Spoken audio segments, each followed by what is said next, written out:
Hey everyone, Patrick Jackson with Mann Mortgage Central Oregon here, and today I want to talk to you about a loan product that's gaining in popularity over the last few months with rates going up. You might have heard of it. It's called a 2-1 rate buydown. So basically, a 2-1 rate buydown is a financing option that allows a buyer to pay a little bit less the first couple of years before it goes to the full rate.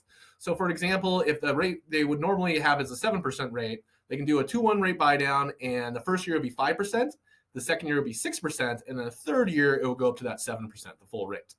So one of the pros about that, obviously it helps. Maybe they're not comfortable with the payment at 7%, but they are comfortable currently, with that 5% rate payment.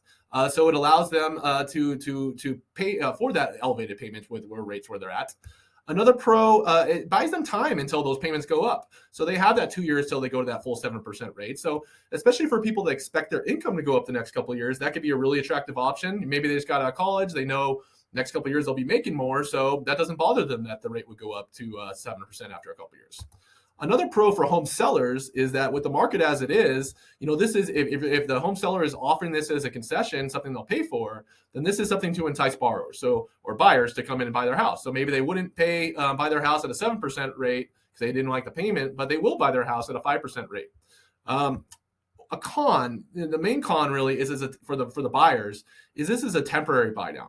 So in 2 years, that rate's going to go up. 2 years, a lot could happen in those 2 years. You could lose a job and maybe you can't afford it. So if your income doesn't go up in that time or nothing changes, maybe that stretches you a little thin. Maybe you even have to sell the house. So that's a con.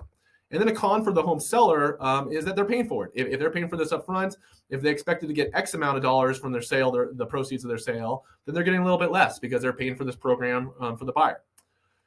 So like a lot of loan programs, this is something that's going to be good for a lot of people and maybe not a good fit for others. But if you have any questions about this or any other loan programs, please do not hesitate to reach out to one of the Mann Mortgage Central Oregon branches, and we'd be more than happy to help you guys. Have a great day.